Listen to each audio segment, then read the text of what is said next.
And welcome back to Your Voice, Your Future. Kimberly, Klacik, and Raynard Jackson joins us tonight for this discussion. But first, Lora Ries, Director, Border Security and Immigration Senator, who was our guest for the last couple of years explaining this before Trump was ever elected, what the crisis was. She is certainly the expert on this issue. And what I'd like for Lori to do is to take us through all the cases, as many as you can, that are pending. And because you're apolitical, you call it down the middle, whether it's Mahmoud Khalil, whether it's the professor that returned from Beirut and was sent back because they found all these photos of her sympathizing with terrorists and attending the terrorist funeral, whether it's the Korean student who was just posting to professors about, if you don't join us, it's a betrayal to our cause. There's just so many cases, whether it's Judge Boasberg and what he's ruled. There's just so many things that are going on right now. Just give us, in your perspective, an overview of where everything stands and where you think it's going. Well, sure, and I'll take it kind of from the outside in. So for someone who's returning to the U.S. and going through inspections at an airport, as we all have to do, they are in essence knocking on our door. And even if they have a visa from the State Department, CBP, Customs and Border Protection, still has the authority to either admit them into the country or to deny their admission.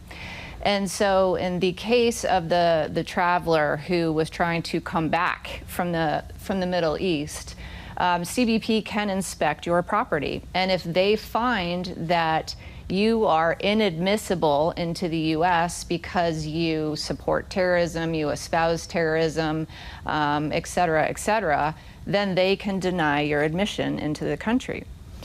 Now, moving to someone who's here as a student. So they have a temporary student visa, State Department issued it, CBP admitted them into the country, they're attending school.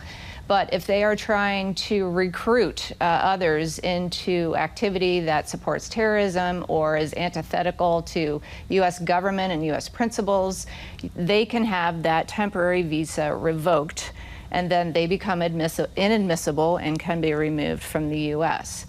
In the case of Khalil, who had a green card, lawful permanent resident, you can still have that revoked. We switch sections of the immigration statute to grounds of removability. If you commit crimes, if you committed fraud, if you are involved in terrorism, if you're supporting it, espousing it, as he has evidently done, then you can have that green card revoked and you can be removed. Talk about, there are three branches of government: the legislative, executive, and judicial. And they all serve as a check and balance for each other. Is Judge Boasberg doing his job? I know they were saying that he attended this conference in Texas that was anti-Trump, but there are also three appointed judges that Trump appointed that also attended the conference. So you can't necessarily say he was showing bias or he was supporting their agenda. He was invited as a speaker as the others. But is he doing his job? And what about this issue of rogue judges? And also, the Chief Justice of the Supreme Court did check this administration when he talked about impeachment, ousting these judges. John Roberts said, wait a minute, Mr. President. Well, in the John Roberts part of the question, members of Congress can impeach judges. That is a political matter, and so that is up to Congress. Now, would they get through the Senate? You know, probably not, but it is a tool, and members of Congress can use that. With respect to what this judge has been doing to the question of the Trump administration putting Tren de Aragua, the Venezuelan gang members, on a plane and flying them to El Salvador to be detained there. This happened after President Trump declared Tren de Aragua to be a terrorist organization. And after he invoked the Alien Enemies Act with respect to Trinidad and Tobago, and saying that they have been committing violent, threatening intrusions, acts against Americans. And so that is why the difference between the Alien Enemies Act is a government can then immediately, summarily arrest, detain, and remove someone out of the country, versus if you are going through immigration, regular immigration proceedings, it's more prolonged. They're going to apply for asylum. They're going to try and drag it out. Well, what about the courts, the federal courts, saying even if they are gang members and they're doing the things that you're saying that is being alleged by the administration, they still deserve due process? Well, that is where the Alien Enemies Act comes in. It says you can summarily dismiss aliens who are enemies of the U.S. And so that's what the statute calls for. That's why it is different than the Immigration and Nationality Act, and that is why Trump used it. Now, with respect to due process, people who are claiming that are starting at the middle of the story. They are cutting out or skipping over the part where Biden did not follow the process due Americans before bringing someone in. So we have a lawful visa process. We have a lawful refugee admissions program. President Biden, Secretary Mayorkas went around those and just either flew Venezuelans in directly into the U.S. or they evaded Border Patrol, and the Biden administration did not enforce the law and removed them. Americans have died from it. There's been lots of crime and violence. So where's the process, due process for Americans? Many people want to believe that because of this sort of message that the courts are sending to this administration, that less people are being deported now and everything has come to a screeching halt. Is that the case? Well, the administration is arresting more and removing who they can.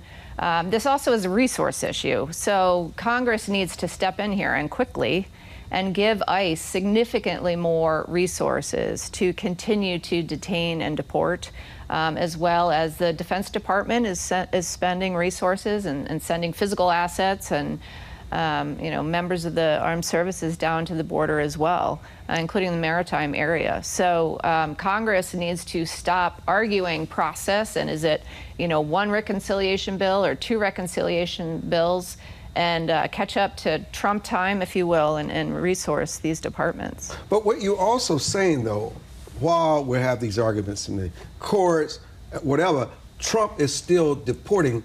ICE is still deporting people out of this country. Yes. It does not stop that process. No. There are, many aliens here who already had final orders of removal but didn't follow the judge's order and absconded. And that's who they're hunting down. Yeah, I mean, they started with the worst of the worst. So, the criminal gang members, the murderers, the rapists, those who absconded from final orders of removal, that is where they are. And what would you say that number is? For criminal aliens, it is in the hundreds of thousands. For those who have absconded, that they will deport. Presumably, yes. Yeah, if they find them. Yes. If they find them, yes. For final orders of removal, that's over 1 million aliens. Well, so Kim, let me come to you. I want to focus in on these academic universities. I don't know why people are stunned that Columbia capitulated. Are you kidding me? These universities, these Ivy League schools, cannot survive without the federal government. And they create these graduate programs where you get your master's degree and becoming disruptive. In fact, it's fueled through the university systems where they take this money and they create this protesting class. It's fueled by the universities, and it is how they keep themselves thriving. They get a lot of money from overseas, from a lot of these foreign countries, that they come in for these master's programs that can cost hundreds of thousands of dollars. But these actually are those that are organized, but some of them because they cannot really work. What they can do to sort of help compensate for being able to pay the tuition, they get to be teacher's assistants. But what a teacher assistant really is, especially if you've been being taught by a foreign student, is they're teaching you how to resist and protest against your own nation. Kim? No, that is exactly what they're doing. And it's unfortunate because you have these people that are leading the charge. And to be honest with you, it's like, here you are claiming that obviously this is the land of opportunity by attending some of these institutions, yet also claiming that this is the enemy, right? America is the enemy. And so you're right. These colleges, these universities, these Ivy League schools, a lot of us look to them for different studies, data, experts, and yet here they are leading the charge against our own country. So you're right on that. And I agree with President Trump. If you are here, whether you're here because of a student visa or what have you, if you are one of those people leading these not so peaceful protests, I mean, you hear it from Jewish students who have been harassed on these campuses, you have to go. But Raynard, but there are many Jewish students that support this movement by people like Mahmoud Khalil and others on this college campus. Are they misguided? In my view, yes. I mean, it's amazing, Armstrong, where you got Columbia University, 60% of their student population is foreigners. 60%. So how can you have a population of 60% foreigners? They're bringing all their cultural biases from their country.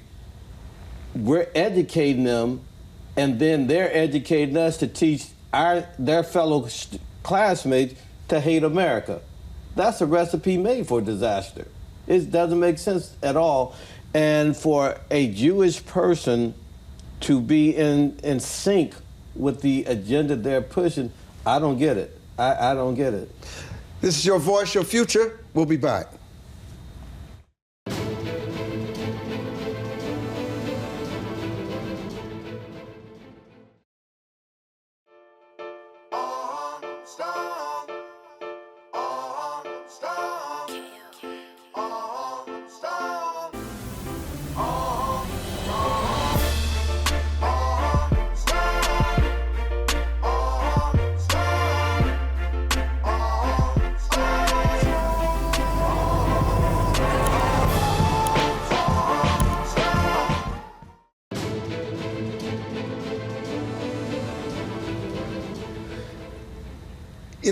Before I get back to immigration, I must admit that it was troubling that the war plans for fighting the Houthis in Yemen, when the plans were sent out, which is classified information on a Signal app, that a senior journalist at The Atlantic was also had access to these documents. How troublesome is that to you, Raynard? Oh, very much troubling. In order to have access to these documents, you have to have a background check. So either they are reviewing these documents without the necessary clearances, or we have a vetting problem where people are being vetted and yet being cleared to have access to these documents when they shouldn't have access to them. So it's a major problem, a major, major problem. Kim, your thoughts? I mean, I'm sure there's going to be an investigation into this. Where my head is on this, I don't know how much I believe that it was accidental. But of course, I don't want to sound like a conspiracy theorist, but I'm going to wait for the investigation. So you're saying somebody within the Pentagon leaked it to The Atlantic? Is that what you're saying? I mean, that's the only thing you could be saying. Accident. There's nothing else you could be saying.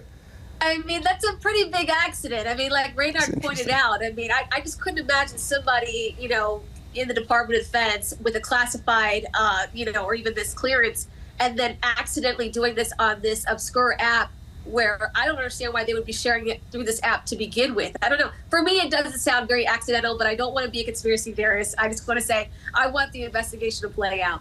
Why is Russia playing down the swift progress that we're making on bringing some kind of resolution to the Ukrainian-Russian conflict?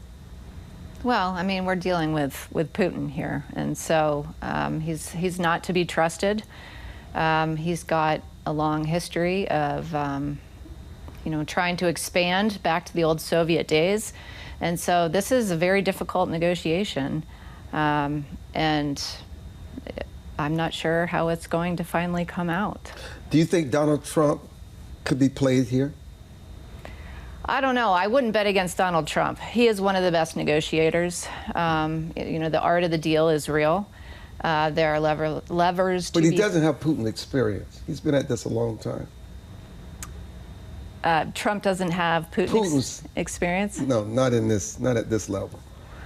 Yeah. Not taking anything away from Putin is not only a gangster, but he's ruthless. Well, I mean, they're not infallible. They've got economic and he would kill his enemies at the drop of a hat. Yes. No matter where they are. What do you think Russia really wants? Crimea, Trump has hinted that it's on the table. What do they really want? What can really bring them to the table? Well, I think there's the Russian people, and then there's Putin. I mean, Putin has publicized what he wants, and that is the glory days of the Soviet Union. That is why he has gone into these territories. And so he wants to keep as much territory as he can. But he's not, untouchable. Russia's not untouchable. They have economic issues. They are very dependent on other countries buying their energy. And that is where Trump was successful during his first term in really harming the Russian economy and bringing them to their knees. But then, of course, entered Joe Biden and, paid him lots of money. So, Raynard, is the fragile peace agreement over between Israel and Hamas? Well, oh God, Armstrong, that's a good question.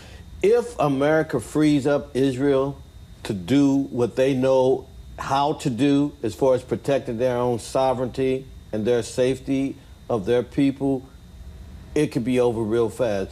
But if we're going to keep playing both sides and saying there's good and bad on both sides, what happened October 7th, 2 years ago, Armstrong? That's all I need to hear. I don't understand the complexities of the Israeli-Palestinian issue, but what happened on October 7th, you don't need to know any more than that. So I think Trump has done a good job of freeing up Israel to do what they need to do to defend their own territory. I want to bring this up with Kim. I mean, there are so many. We're so conflicted around the world, whether it's Syria, whether it's Iran, whether it's Israel, Ukraine, and the blood cleansing that's going on in places like the Sudan is rarely talked about, and what's going on in the Congo is rarely talked about. There are so many wars and conflicts and the destruction of human life that it's just hard to keep up. It seems like any one thing that could unravel it could create a global nightmare in terms of how this could escalate so quickly, Kim. No, I agree with you 100%, Armstrong. And I think that is why, honestly, President Trump brought even Marco Rubio in at the State Department. And I really do trust his foreign policy. So I think we have some of the best on this.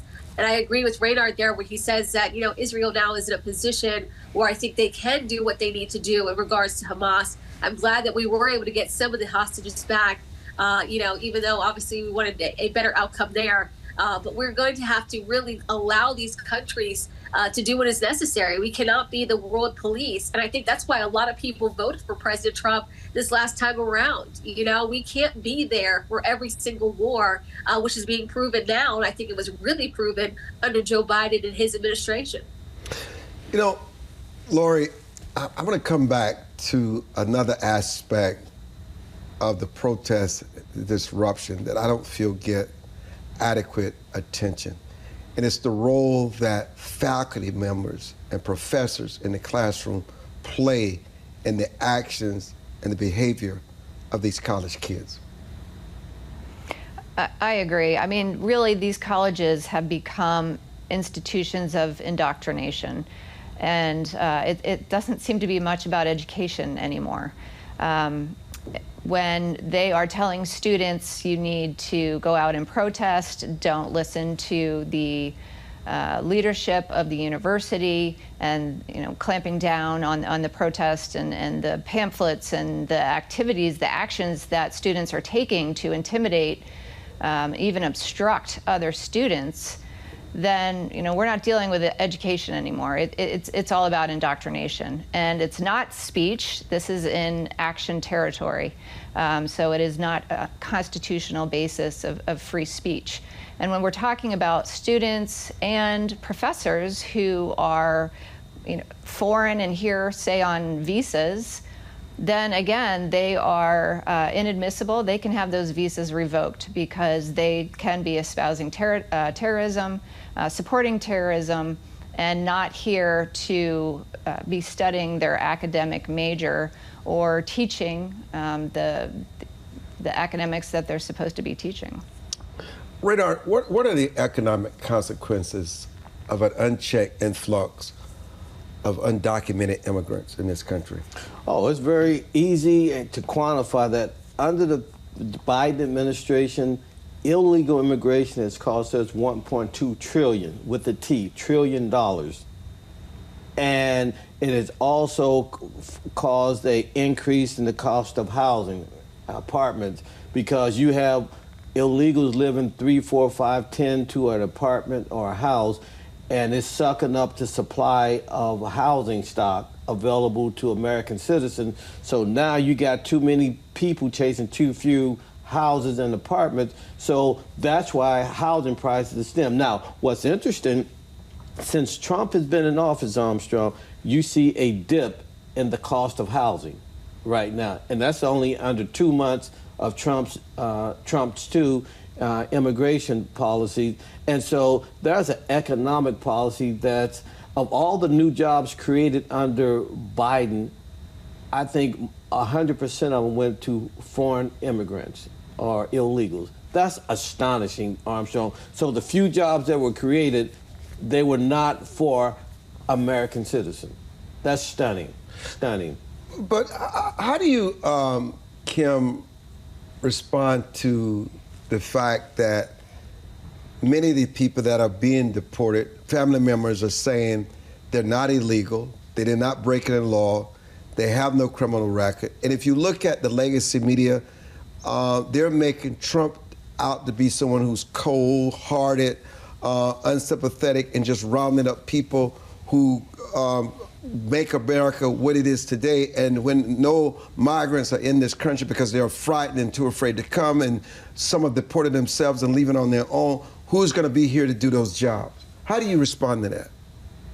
Well, I think that's the wrong way to look at it. We heard some of those same dog whistles at the end of slavery when they said, who's going to pick these crops, who's going to pick this cotton, right? I mean, I don't know why they continue to put this rhetoric up there, but I will say this. I would ask those families to define what they believe is to be here illegally, because there are some people that believe crossing the border isn't a crime when you do it illegally, and it is. And so people have to understand that when, Tom Homan and ICE comes knocking, yeah, they're going to be looking at your papers. They're going to be looking at whether or not you should be here, just like any other country has done. The only reason that we're in this position, honestly, is because the Biden administration, and of course, on both sides of the aisle, Congress has not gotten this together for a very long time. And I will also add, Armstrong, there was a time in President Trump's first term where he wanted to do something for DACA recipients, about 1.8 million of them, finding a pathway to citizenship. And it was Democrats that shot that idea down. Raynard? Well, listen, amnesty, in my view, is off the table under any circumstance, number one. Number two, if you go to the actual U.S. statute, if you're in the country without authorization, by statute, it's called illegal.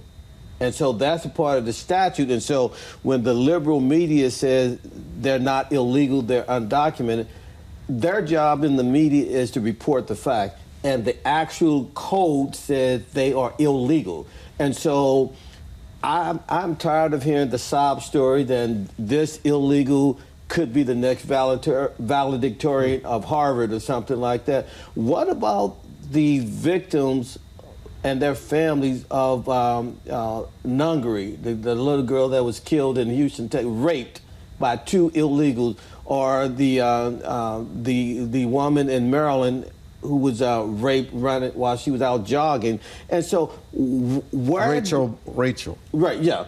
Where Lora. are the people most liberal media outlets have never even had a victim's family on their networks. And so we got to obey the law, Armstrong. If you and I get pulled over by the police and we got a nephew or niece in the back of the car and we're pulled over for, having drugs in the car, it's family separation. So why did the illegals get more leniency and more benefit of the doubt than an American citizen? And we'll be back.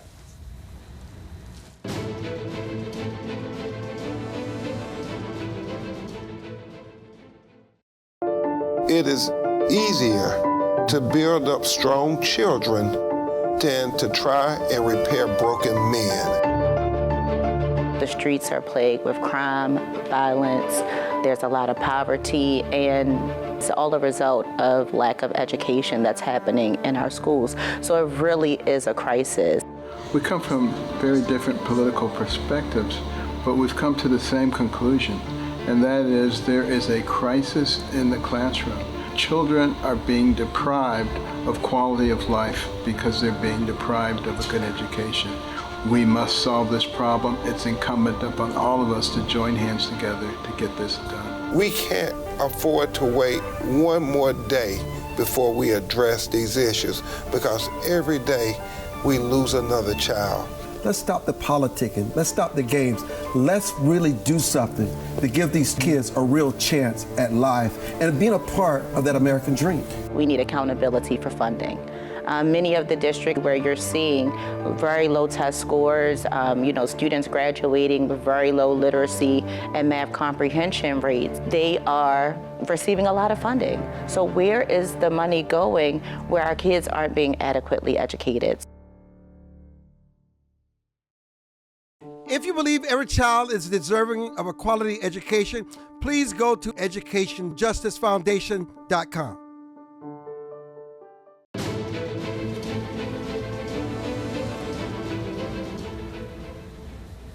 So, Lori, let me talk about another wrinkle that we have not discussed.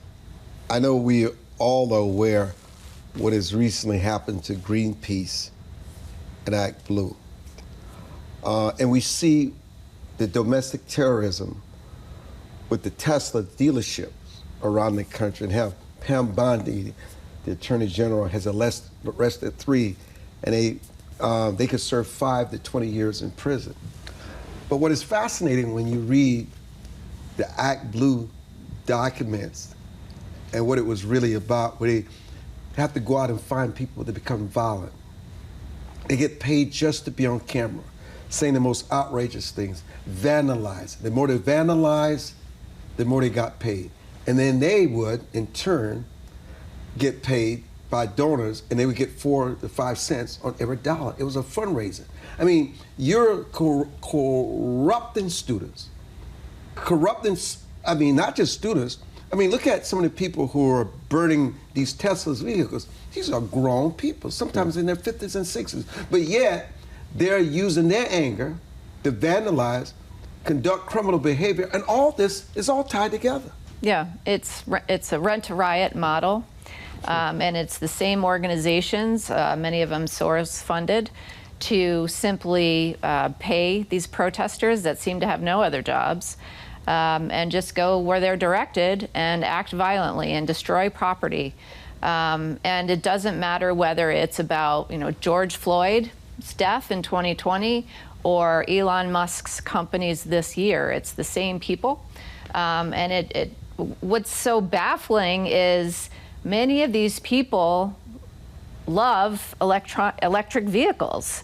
It was about the environment for them. Many liberal leaders mandated electric vehicles, but now all of a sudden they're out destroying them. And so it's like the issue is never the issue is revolution. And unfortunately, there's a lot of angry people out there that are perfectly willing to show up and to riot, loot, destroy property. And you have members of Congress, Kimberly, like Jasmine Crockett, who's celebrating her birthday, and nothing could please her more to see the downfall of Elon Musk. You have Jamal Bowman referring to Elon Musk as a Nazi and a thief, and Elon's mother saying, you gotta sue him, okay? I mean, you have members of Congress, elected officials, who are urging on this kind of behavior. Yeah, it's really sad to see. And honestly, when I look back at my run in 2020, and of course my run here in 2024, I'm shocked that I had so many people that told me I was not qualified to go to Congress. I didn't have what it takes. And I look at some of these members today, and I will say even on both sides of the aisle, and I cannot believe some of the behavior that I'm seeing from such, elected officials that are supposed to be very professional in this. And as you mentioned, Representative Jasmine Crockett, I can't understand why she's gone this route. She's a very educated woman. If you look at her background, she came from a very great family, private school upbringing, and now she's completely done like this 180 where she's trying to, I guess, pander to a certain base. But I would just urge her and so many others to just take a look at what that's doing to the rest of the country, and knowing that they have so much influence, why not use it for something positive? Why go this route and sow more division? I just don't understand it. Raynard? It's amazing that members of Congress are basically issuing threats to cabinet officials and other people. I hope Pam Bondi, the Attorney General, I would love to see her file charges against them for intimidation. And they need to be forced to go through the legal process and spend their own money because they're not protected by the Congressional Shield, and make them have to go out and hire an attorney and go through the legal process. That what they're doing is inexcusable. And you got Maxine Waters saying the same thing. The Democrats have no rebuttal arguments to what Trump and Elon Musk are doing. So Elon Musk has got to be a Nazi, a Hitler, et cetera, as opposed to taking him on issues and on policy. They're taking him on to try to diminish his person, and that should be illegal. The other thing that is, we talk about the organizations in the United States, like Act Blue and others. I mean, take someone like Greta Thunberg, the young activist, and where records are being uncovered now that our funding is traced back to George Soros. We always knew Black Lives Matter. All these organizations, you find out that most of these kids, they're being paid. They're not doing it because it's a principal position that they believe in. They're being paid. They're on someone's payroll. Well, Greta Thunberg is a perfect example. She used to protest and talk about environmental issues, and then later on, she was protesting for Hamas and against Israel, and again, getting paid. So the issue, there's no moral compass there. It's, you tell me what you want me to protest about, and I'll do it. And so it's just about the revolution. It's about division. It's about destruction of Western Hemisphere, Western society, Western civilization, and that's what these groups are doing. We need serious RICO investigations and prosecutions if we're ever going to bring a stop to what these organizations are funding and doing.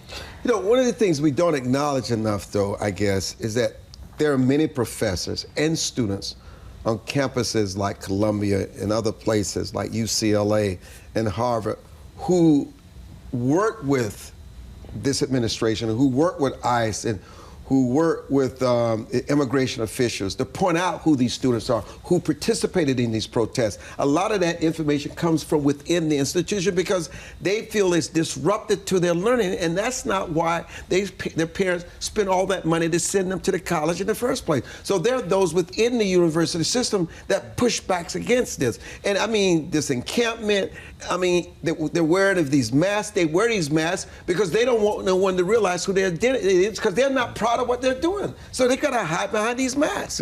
Yeah, what's interesting is the response in the university situation to the leadership. It's almost like the inmates are running the asylum. And it's amazing that these college leaders are afraid to confront their students saying, you will obey school policy, and if you don't, you're going to be out of school. How in the heck can you tell these students, well, we're going to suspend you for 30 days, 60 days, one semester, and then you can come back without being readmitted? It's a fault of the leadership, Armstrong, and the students, because there's no threat of punishment, they would just do whatever they want. If they knew, if they behaved in a certain manner, there will be swift punishment by the school administration, I guarantee this would dry up immediately. What have we not covered in this discussion? Well, I think part of this is about assimilation and how we have lost that as a society.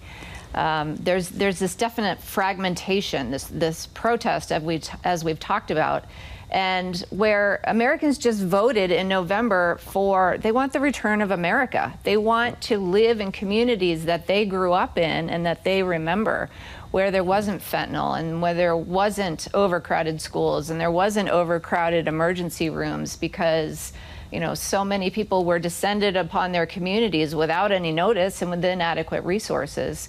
And so getting back to teaching about civics and what it means to be American and loyal to your country and a cohesion is sorely needed throughout this country. Kimberly, what is this desperate change, and it's been going on for some time, to really change who we are as Americans, our identity, our values, to make us into something as if the mob, the minority rules?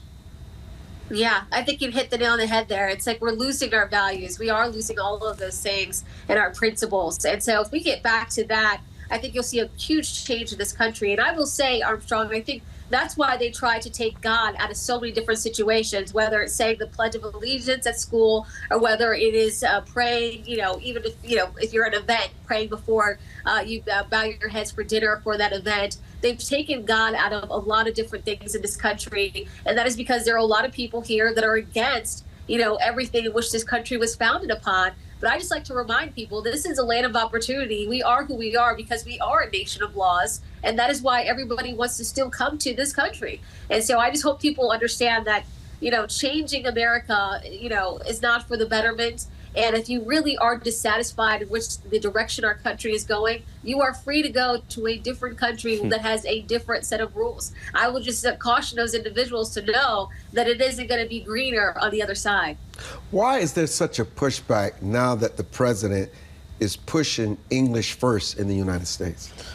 Well, because, again, in order for you to have I'm sure there was a time when you say, I'm an American, you can conclude certain things were true. You spoke English, you pledged allegiance to the flag, you stood up for the national anthem. Now, people, like Lori was saying, they don't want to assimilate, so they want to become Americans, but keep their culture from their home country. You can't have it both ways. If you're an American citizen, your loyalty should be with America, not your home country. Lora, where do you stand on DACA and the Dreamers? Has this issue been neglected? It keeps coming up periodically, and just DACA is a subset of what the umbrella term is of Dreamers, and the notion is that any children that came here to the U.S. when they were children, whether they were brought here by the parents or whether they came on their own. The DACA population now is about 600,000 people. Dreamers is not defined, so it could be, whatever age group you draw the line at, or whatever year they had to enter the country. But the point being is they came illegally, and they are here illegally. And I agree that any amnesty is bad policy because it just encourages more illegal immigration. Everyone is on notice now that if they self-deport, they can get right with the law, return to the U.S., resume their lives here, and no longer have to worry about, is ICE going to come knocking at my door? They can then experience the economic opportunities that America has. And so that is why I don't agree with giving green cards and legalizing DACA resident holders. And we will be back.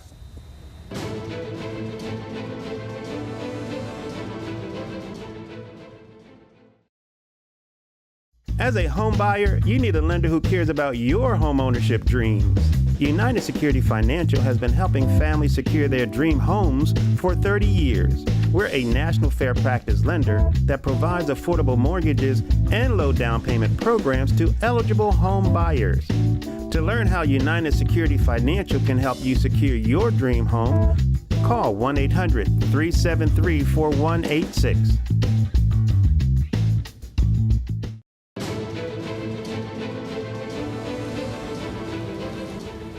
So, Kimberly, let me read something to you here so you can respond. You know, Congressional Democrats have typically enjoyed higher popularity with their voting base than their Republican counterparts, but the trauma of the 2024 election defeat appears to have ruptured that popularity. A review of a Quinnipiac University annual first quarter Congressional polling reveals that for the first time in the poll's history, Kim, Congressional Democrats are now underwater with their own voters in approval ratings. Just 40% of Democrats approve of the job performance of Congressional Democrats compared to 49% who disapprove. Yeah, no, I saw those numbers, and I will say that it makes sense considering where they've been standing on some of these issues. Most Democrats in Congress did vote against the Laken Riley Act. Of course, here we're talking tonight about immigration, and so many young women have lost their lives or been sexually assaulted by these illegal immigrants. And you had all of the Democrats uniformly, I think there was maybe 6 that did not vote against it. But yes, I would think that many Americans, as been polled time and time again, have said they're on the side of President Trump and Republicans when it comes to illegal immigration. Another piece of that would be the the biological men, in women's sports. Again, Democrats were on the other side of that conversation, and many people agree with President Trump. And I think this is why Trump did so well with independents. I think this is why he won the popular vote in all 7 swing states. And I could see it really diving from here. Over the weekend, you saw Bernie Sanders and AOC hosting rallies in places like Colorado and Arizona. And yes, there were a lot of people out there, but again, that is the minority within their party. So if that's the route they're going to take, I mean, Republicans are sitting pretty come midterms. You know, Raynard, we lost the first black Republican woman elected to Congress, Mia Love. Talk about her legacy. Yeah, Mia was a dear, dear friend, and I wondered, Armstrong, past several months, she did return my call, because I didn't know she was sick. And so I finally caught up with her husband. He told me what was going on. It's devastating, Armstrong. Mia was one of the nicest people on earth. And from Haiti, her parents are from Haiti. And I mean, she went through a terrific suffering, Armstrong, with that type of brain cancer. And I'm really, really concerned about her 3 kids, because they were all in their early teenage years. And so they're not handling this very well because they were very, very close. And so, you know, thoughts are with her and her family, and it just hurt so much. She had such a bright future, not only in politics, but she was a commentator on CNN. And again, I was like, where is Mia? She's not on these shows anymore, even though she was under contract. Then, of course, now I know why. But she was a trailblazer, not only as a woman, but, you know, from Haiti ancestry. And she was just a good person, Armstrong, very good person. So she'll be dearly missed.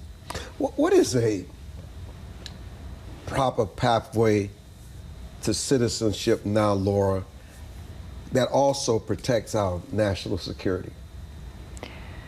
Well, first it requires having the green card. And so that means you are being sponsored by either an employer or a family member to get that green card. And then the law requires a number of years with that green card before you can apply for citizenship. And we require some knowledge of the English language. In my opinion, I don't think it's enough. I think all the tests for naturalization have been watered down too much, including in the civics arena, the history, U.S. government. And so, unfortunately, I think a lot of administrations have just been trying to accelerate and increase the number of naturalizations, which does a disservice to U.S. citizenship. It should mean something. It should be different than just having a green card. People should want to become citizens and be loyal to our country, not just use it as a benefit to get another passport and travel easier around the world. Let me raise this with you all. You were talking about this. How has the immigration debate shifted from policy to questions of national identity? Well, I think these riots at the universities raise that question in people's minds right now. Also, if you go back after October 7th and the atrocities committed in Israel, the protests that we were seeing, the cheering going on in auditoriums in Detroit and other areas in this country, and people were just shocked at the number of young people here supporting what had just happened in October 7th. And it raises the question, are we still a united country? Should we keep immigrating people who that's what they believe, that's what they support? That's not pro-American, and it's just going to create more division and more fragmentation in our country and balkanize it. We've seen this in other European countries. It is not a path we should follow. Kimberly, do you think that the United States is losing its culture cohesion? And if so, is immigration part of that? Oh, absolutely. And again, that's why I think President Trump won the popular vote and won over so many independents. I think a lot of people are seeing that. And, Make America Great Again started out as, just some slogan. I know a lot of people had a lot to say about it during his first term. But when you really started saying it here as he was running in 2024, I think a lot of people were looking at, as Lora pointed out, what happened in Israel, things that have been happening here in this country as well, as far as the border being wide open. And so, yes, I think we want our identity back. I think we appreciate our values. And if you look back in the history of this country, no, it's not the best history. I don't think any country can say they had the best history, but just not too long ago, at least times were different. And when we had a natural disaster, you saw people come together. Armstrong, I'm at the point now where it's like, if we had a natural disaster in some parts of this country, I don't know what we would see out of some people because, we've kind of lost our way a bit. And I'm hoping President Trump and this administration brings us back together in that way. So, Raynard, what is free speech and freedom of speech now? Oh, it's ambiguous. It's fluid. And there used to be a time, Armstrong, when you said free speech, people knew kind of where the lines were drawn. Now we've had this individualistic approach to free speech, meaning as long as I'm saying it, it's free speech. When you're saying it and I disagree with you, it's a problem. And that's not what the Constitution says. You can say anything you want, Armstrong, but there's also a consequence for everything you say under the rubric of free speech. Most people want the freedom, but they don't want the consequences. When will Congress do its job? Good question. Unfortunately, they are still operating on their traditional time schedules that they're used to, taking lots of recesses, a Tuesday through Thursday schedule, and that is not what is needed right now. They've been doing a lot of confirmations for President Trump, but we talked earlier about the reconciliation bill, the budget needs that these departments need to do their jobs, particularly DHS and the Defense Department right now. Not to mention in the immigration context, permanent changes that are needed to the law to codify what President Trump has been signing via executive order. And so I continue to be, unfortunately, discouraged by Congress. The threat of primary goes so far, but they really need to up their game. The Supreme Court is sending a different message to the president. They're not going to be a rubber stamp for him, especially if they feel he is not within the frame of the law and the Constitution?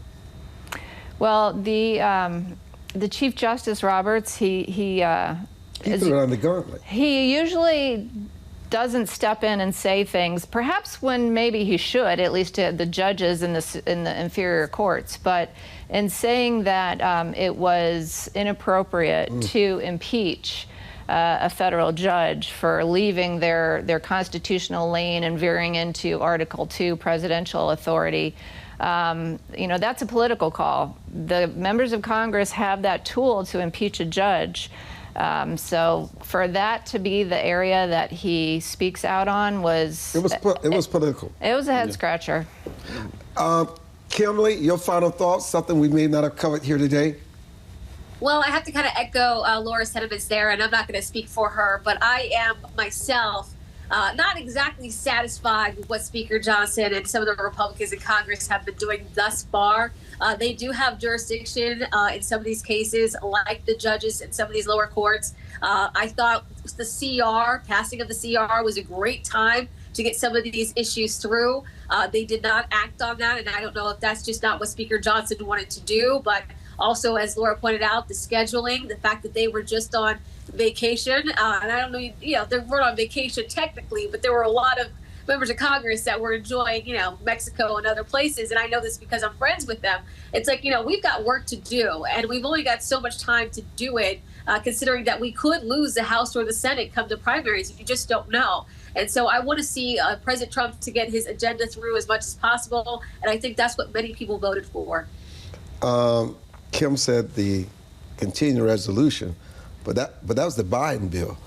Right. So, no question. No question. There was nothing in there really about Donald Trump except maybe 5%. I don't see why the Democrats are upset with Schumer, and I don't see why Trump is upset with Massey. Right. Because, if you're going to cut government, if that's what DOGE is about, you should start with your own budget. Right. You don't add more funding to these agencies, exactly what he did. But I want to thank Kimberly Klacik and Raynard Jackson and Lora Ries for joining us tonight. Lora, it's so good having you back. Thank you. This is your area. We appreciate what you do. You clarify it, and you're consistent. You always say the same thing, but every time you say it better.